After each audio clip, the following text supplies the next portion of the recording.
Hi, and welcome to the lesson. We are going to be reviewing iReady Grade 4 Home Activity Packet, pages 39 and 41. And on page 39, we have the poem The Catfish that we reviewed in an earlier lesson. So we're going to go down to page 40, which has the directions for our next two activities. And the first one, we're reading lines 13 and 14, which makes a reference to Tantalus, who is a criminal in Greek mythology. And Tantalus was punished by keeping food just out of his reach.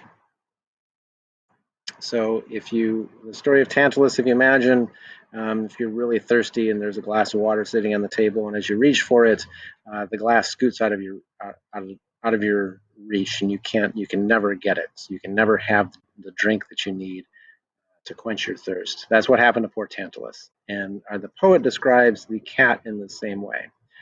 So we're going to be using the chart on this page to describe our unknown words, which is feline Tantalus. We need to find the context in the poem, give a possible meaning, and then support that with clues. So we'll go back to the poem itself. And a feline Tantalus.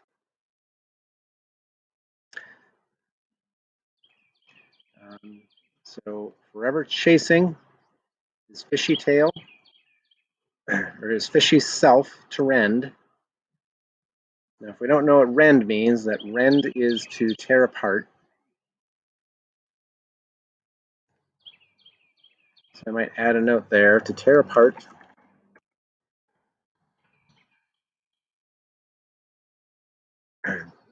So the thing is forever chasing his fishy self, just like Tantalus was forever reaching for food he couldn't have.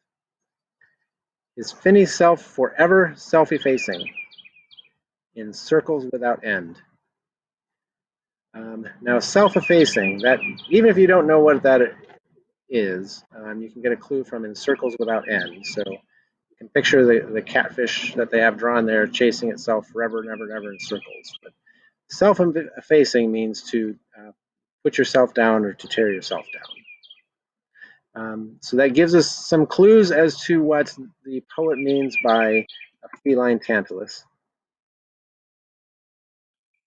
So down on page 41, we'll go ahead and fill in this chart with the clues that with the context in which we found the phrase, with the clues that we have, and then give a possible meaning for that.